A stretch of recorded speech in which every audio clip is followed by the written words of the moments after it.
¿Qué tal? Muy buenos días, yo soy Carlos Hernández y le doy la más cordial bienvenida a Sin Puntos ni Comas Informa en este día martes 28 de junio del año 2022. Hoy el presidente Andrés Manuel López Obrador abrió la conferencia sobre el lamentable hecho y expresó su más profundo pésame a familiares de migrantes mexicanos, guatemaltecos, hondureños que murieron ayer asfixiados en un tráiler en una tremenda desgracia. Esto ocurrió en San Antonio, Texas. Iniciamos con las noticias más relevantes de esta mañanera.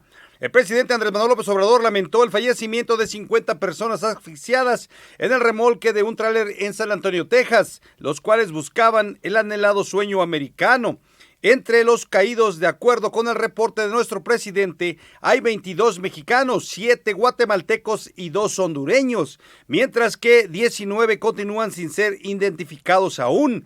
Ante esta lamentable noticia, AMLO señaló que su gobierno apoyará para el traslado de los cuerpos. Además de la falta de controles en la frontera de México y Estados Unidos y en el interior del vecino país del norte, lo cual serviría para evitar el tráfico de migrantes. Escuchemos lo que dijo el presidente de México esta mañana. Pésame a familiares de migrantes mexicanos, guatemaltecos, hondureños, que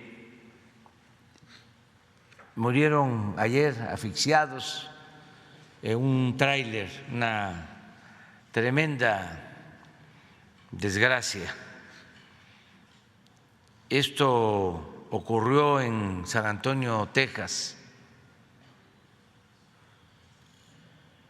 Hasta ahora son 50 los fallecidos, 22 de México, 7 de Guatemala, 2 de Honduras y 19 todavía sin información sobre su nacionalidad. Estamos apoyando, está desde ayer nuestro cónsul, están también funcionarios de Migración de México y vamos a estar atentos para apoyar a los familiares de las víctimas, el traslado de los cuerpos y desde luego hacer la investigación en lo que a nosotros nos corresponde, porque estos hechos lamentables que desde luego tienen que ver con la situación de pobreza, de desesperación de hermanos centroamericanos, de mexicanos.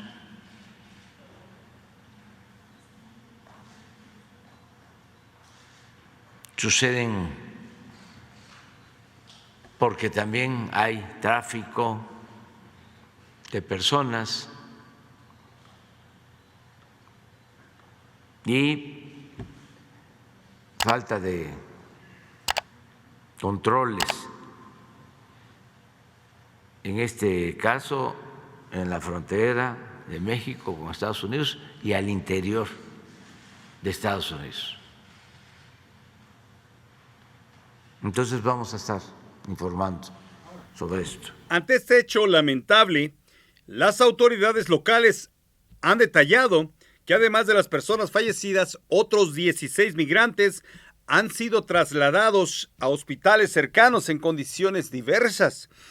Mientras la policía de San Antonio, déjeme decirle a usted, ha iniciado la tarea de busca y captura hacia el conductor del vehículo, o sea, del tráiler, quien lo habría abandonado en algún momento antes de que el tráiler fuera encontrado la tarde de este lunes por las propias autoridades a las afueras de la ciudad de San Antonio, Texas, ocurrido en Estados Unidos. Así es que sigue la búsqueda y estamos también, le mandamos un enorme saludo, inclusive abrazo fraterno a nuestros familiares, amigos, paisanos, mexicanos, centroamericanos, que por X motivos se arriesgan la vida y en aquel ellos años pasados, también los Tigres del Norte hicieron una canción precisamente que ya ha ocurrido este tipo de desgracias, pero a veces es el precio que paga uno para buscar un sueño anhelado, que no deseamos que pase nunca. En otra información de la mañanera, el presidente López Obrador sigue dispuesto a traer médicos especialistas extranjeros para cubrir plazas que no se ocuparon por mexicanos, luego de citar el caso de Nayarit, donde solamente se ocuparon 32 plazas y quedaron 433 vacantes tras la Jornada Nacional de Reclutamiento y Contratación de Médicos. Ante este panorama, AMLO insistió en que contratará médicos extranjeros para garantizar un sistema de salud completo e integral. De acuerdo con el director del Instituto Mexicano del Seguro Social, Zoé Robledo, informó que fueron 10,920 médicos quienes se postularon, logrando 23,534 postulaciones de las 14,323 plazas ofertadas.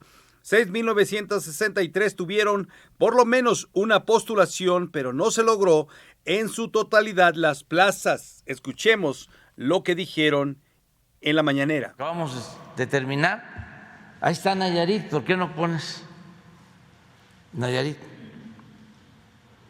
Tú estás comentando de Álamo. Pues nos va a costar conseguir los especialistas para que funcione bien el hospital, para levantar esos hospitales. Nada más pediatras no hay. Ni público ni privado hay en Álamo. Sí, pues así estamos. Pues eso es lo que prevaleció y eso es lo que aplauden no solo los que se beneficiaron con esa política, sino sus achichincles y voceros y mucha gente confundida. Hay como 20 millones de conservadores en el país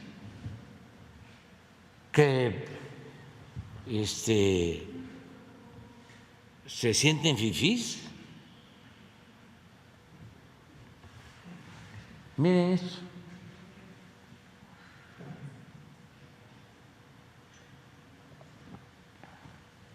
Luego de la convocatoria de reclutamiento de médicas y médicos especialistas, se concretó la acreditación de 32 postulantes. El faltante de especialistas es de 443 especialistas. Esto es Nayarit.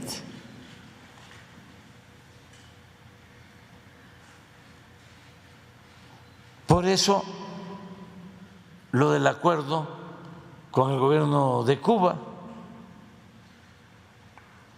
Pero también, ¿cómo van a venir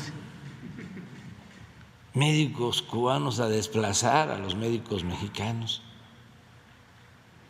Como si la salud no fuese un derecho humano universal.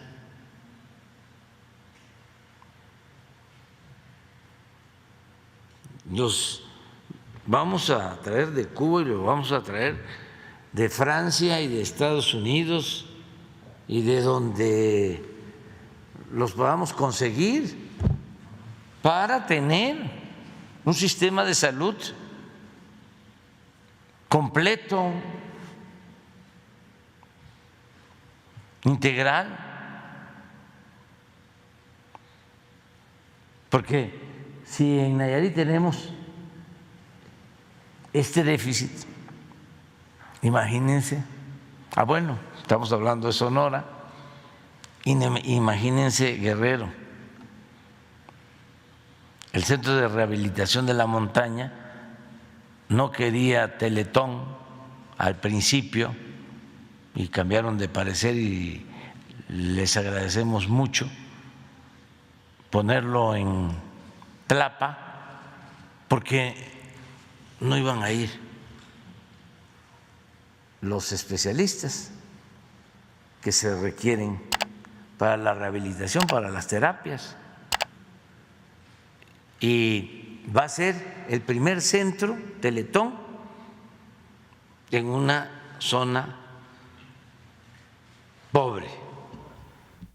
Mire usted nada más después del teatro que armaron los opositores en aquel momento cuando el presidente anunció que se iban a traer a médicos cubanos para implementar, para reforzar pues la ayuda médica a diferentes hospitales en nuestro país, México, se opusieron. Pero mire usted nada más, en el caso de Nayarit, estamos hablando que 1,360 vacantes quedaron sin ninguna postulación, lo que representan el 51%, más bien el 51.38% de las plazas que estaban disponibles en el Instituto de Seguridad y Servicio Social para trabajadores del Estado, el IMSS, el INSABI y Pemex, Institutos Nacionales de Salud y Hospitales de Alta Especialidad, el IMSS Bienestar. Ante la falta de médicos, nuestro presidente Andrés Manuel López Obrador no quita el dedo del renglón de contratar a médicos especialistas cubanos, ya que más de 7,000 vacantes de médicos especialistas quedaron vacías en todo México. Déjeme decirle a usted una cosa. El presidente aclaró y dijo, si es necesario, vamos a traer a médicos cubanos, estadounidenses, franceses, alemanes, de todas partes del mundo, porque creo, dijo él, que la seguridad es lo más importante para todos los mexicanos. Y eso, ¿a qué se opone la oposición? ¿En verdad quiere la oposición al pueblo? ¿A la gente? ¿Ama a la gente? O sea, ¿se oponen a que no le ayuden a usted, a su familiar, a su hermano, a su padre, a su hijo, a un amigo que esté enfermo y no tenga el cuidado médico? Mire usted nada más, en el caso de Nayarit, hablamos en un estado pequeño. Ahora si nos vamos a Guerrero, o nos vamos a Oaxaca, o nos vamos a Chiapas, o nos vamos a esos lugares donde hay más población o más apartados están los lugares, ¿cree usted que irían los médicos que están ahorita en este momento? Es una asociación, claro, que se opone, una asociación que busca los fifís, que tratan de que, pues, piensan que ellos, en vivir en la ciudad, pues nunca les va a faltar nada. Pero nosotros que conocemos nuestras raíces, que conocemos los lugares apartados, donde por horas se tiene usted que trasladar en vehículos o esperar, por ejemplo, que pase una combi o que pase un autobús o una camioneta para trasladarlo desde un punto hasta el punto de vía donde hay una carretera que le lleva a usted media hora, 1 hora, 2 horas. Imagínese usted cuando una persona esté enferma o grave, ¿a qué horas va usted a tener el tiempo para llevarlo hasta 2 o 3 horas de distancia? Hágame usted el favor y vamos entendiéndonos poco a poquito. Estamos acá porque pensamos igual que usted, pensamos de la misma manera y creemos que el presidente está bien en lo correcto, que tengamos todos como mexicanos derechos, muy buenos derechos, y el derecho a la salud, que es lo más importante del ser humano y salvar vidas. En otra noticia importante, AMLO recordó que se reunirá con el presidente Joe Biden en Estados Unidos el 12 de julio. Dentro de esta reunión reveló que la migración va a ser central, así como la forma de regular el flujo, atendiendo las causas económicas y sociales. Esto después de que se confirmara la muerte de al menos 22 connacionales dentro de un tráiler abandonado en San Antonio, Texas, hecho que calificó por el presidente como una prueba amarga de que hay que seguir insistiendo en apoyar a la gente para que no tenga necesidad de irse a otro lado de la frontera, aclaró nuestro mandatario. Además de priorizar con el tema de la migración, se buscará tratar temas de cooperación binacional. Escuchemos a Andrés Manuel López Obrador. En el apoyo a Centroamérica y también en que se incrementen las visas temporales de trabajo, que se ordene el flujo migratorio. lo he planteado, no solo al presidente Biden, desde que estaba el presidente Trump, porque hay una realidad que a ellos les cuesta mucho trabajo aceptar, sobre todo por sus dogmas y su política antiinmigrantes. No tienen fuerza de trabajo.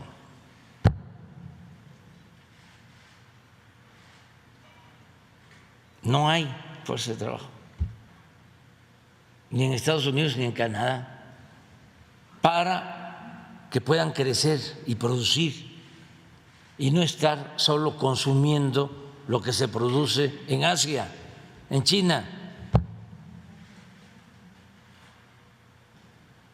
Esa es una crisis evidente. Dispersan recursos después de la pandemia como nunca y crecen las importaciones de China. Se les llenan los puertos del Pacífico con mercancía de China.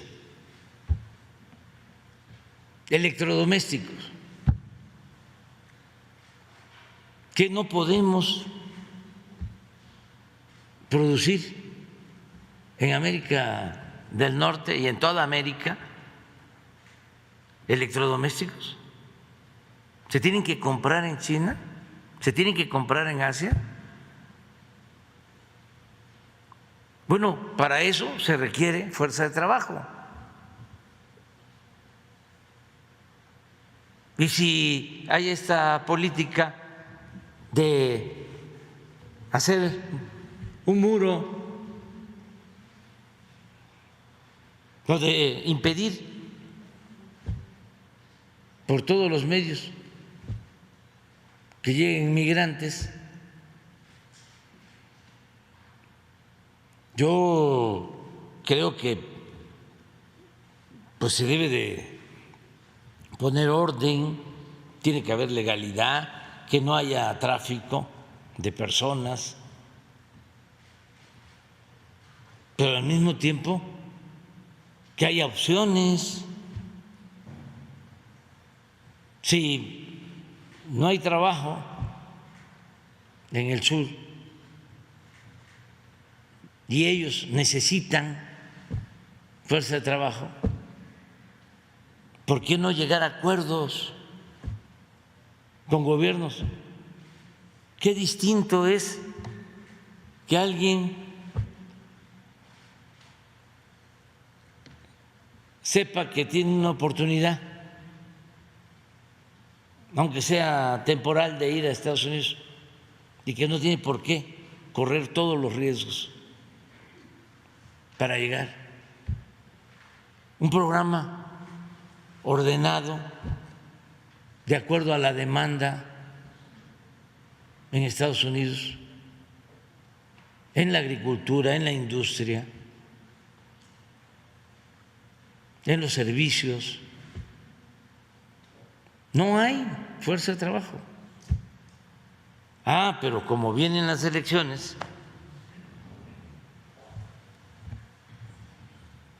tanto unos como otros, y unos todavía más extremistas, agarran de bandera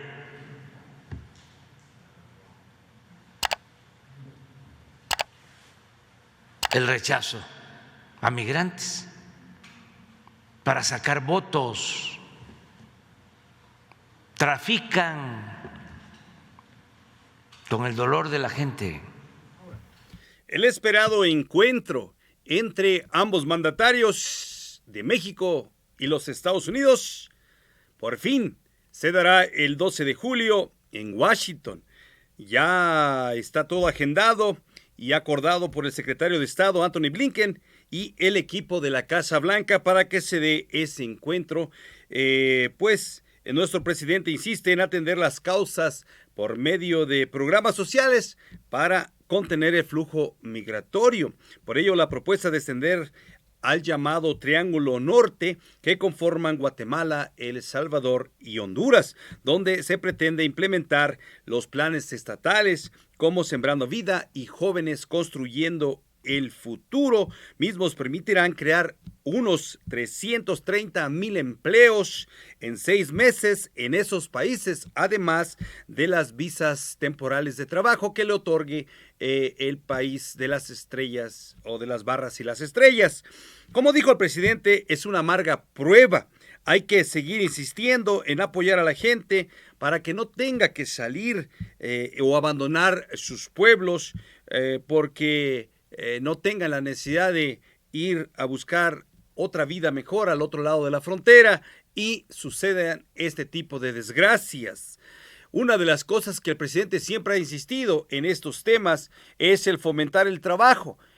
Los Estados Unidos no cuenta con la mano de obra, cosa que México y Centroamérica tienen mucha mano de obra joven y eso podría atender y ayudar a pues las necesidades del vecino país del norte.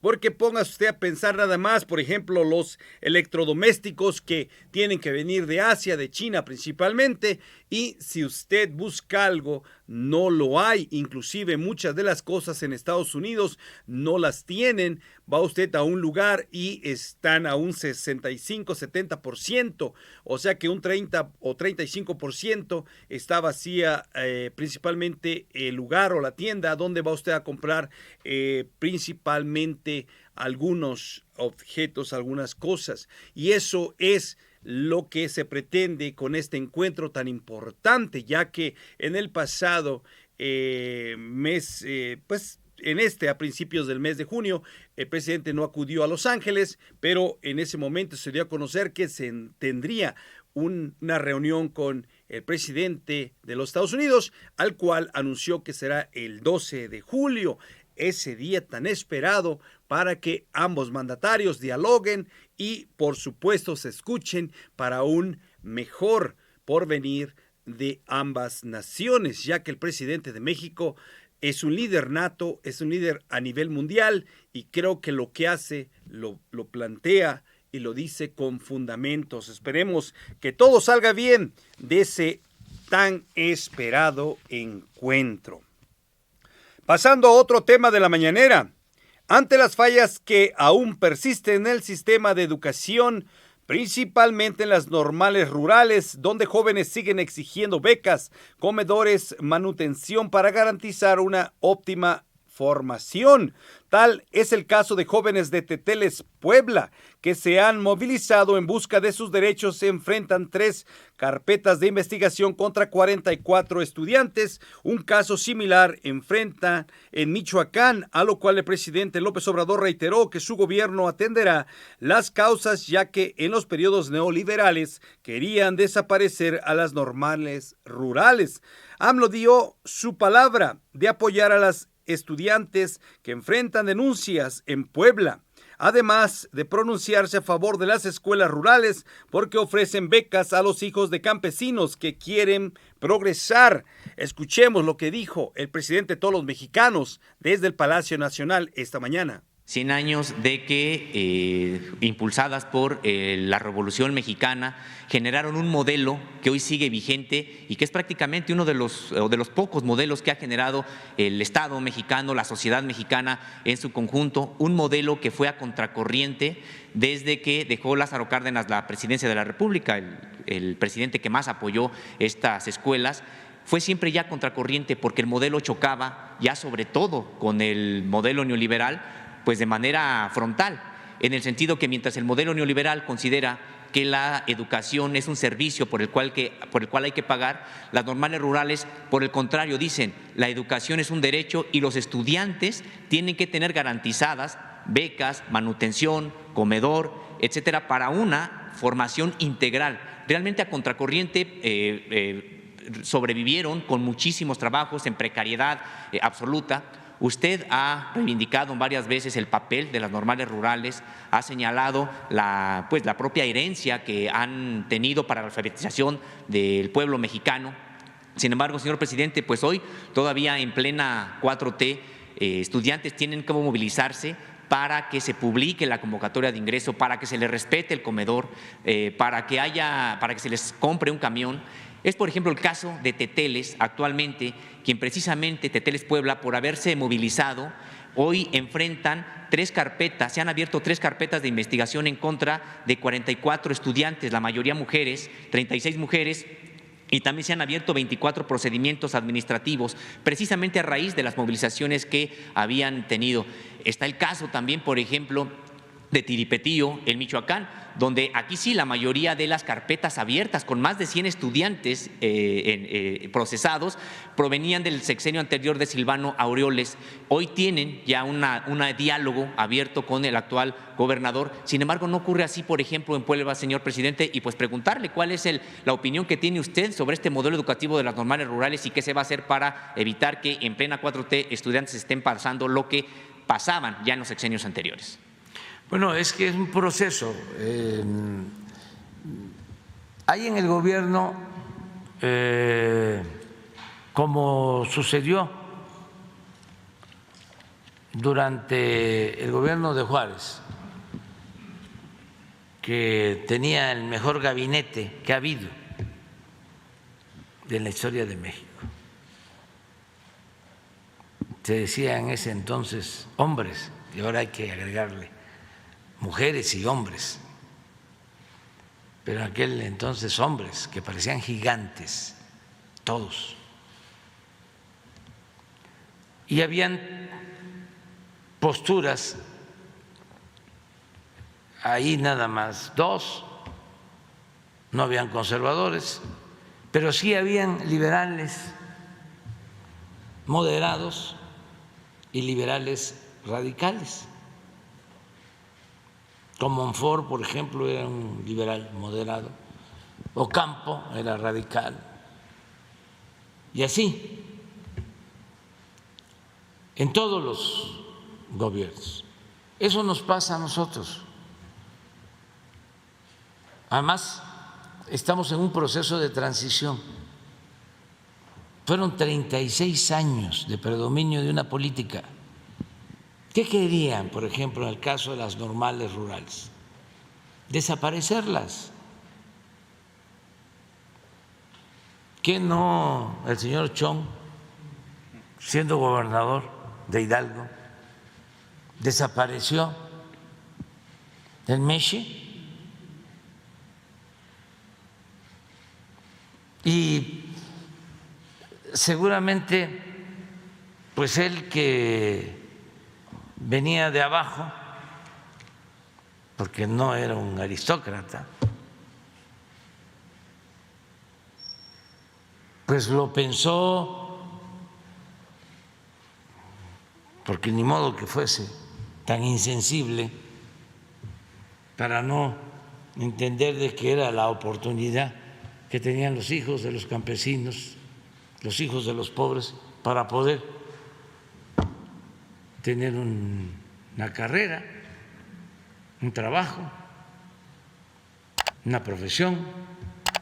Pero seguramente se lo ordenaron. Y como antes era sí, señor. ¿Qué horas son las que usted quiera que sea, señor? Las normales rurales fueron un proyecto educativo producto de la Revolución de 1910, cuyas demandas campesinas eran justicia social y muchas reformas, entre ellas las de 1934, 1941, 1969. El presidente de México, Andrés Manuel López Obrador, seguirá apoyando las escuelas rurales, pues se trata de opciones para hijos de campesinos que viven, pues, que no tienen esa capacidad económica porque algunos pues salen a otros lugares, pero hay campesinos que van al día y pues no tienen la capacidad de apoyar a sus hijos, aunque hay resistencia y clasismo para que cierren. El presidente no lo va a permitir de ninguna manera a esas escuelas pues rurales normales que no se cierren. Una de las cosas importantes que quiero mencionarle a usted por el caso, en este caso único de Teteles Puebla, que teniendo un gobernador de Morena que al cual creo que es un cero a la izquierda porque no se están haciendo bien las cosas en Puebla de parte de su gobierno. Una de las cosas importantes en el caso de Michoacán, que ya tuvieron los estudiantes diálogo en un caso similar con el de Teteles Puebla, que ya el gobierno del gobernador de Michoacán se abrió al diálogo. En el caso de Teteles Puebla, pues no, se sigue abierta la carpeta de 44 estudiantes como investigación, y creo que es lamentable este tipo de personajes que llegan al gobierno, que quieren hacer una transformación y no se les da atención, sino al contrario, se les persigue a estos estudiantes, y es lo más lamentable. Creo que solamente por haberse movilizado no es justo, y creo que en Puebla ya debería haber un cambio, pero no es así. El mismo presidente de México, Andrés Manuel López Obrador, ha dicho que hay en el gobierno posturas. Es un proceso de transición, pero esperemos que ese proceso de transición llegue pronto para el anhelado estado de Puebla. Ese es nuestro punto de vista. Desde 100 Puntos y Comas Informa, te agradecemos, te damos las gracias y te pedimos que vayas a nuestro canal de YouTube. Venimos acá con la idea de participar, de llevarte la noticia de primera mano desde el Palacio Nacional todas las mañanas, o desde donde se encuentra el presidente de México y él tenga la oportunidad de darnos la información. Así es que gracias, te pido que vayas a nuestro canal, te suscribas, le des like, compartas nuestro contenido. Si ya te suscribiste, pues recomiéndanos con tus amigos, familiares, conocidos, para que podamos avanzar. De esta manera estemos más al día, y déjanos tu comentario en qué podemos mejorar. Muchas gracias. Yo escucho y sé escuchar, pero no necesariamente hago lo que me dicen. Yo hago y digo lo que creo que es mejor. Muchas gracias y nos vemos en la próxima. Suscríbete y dale like.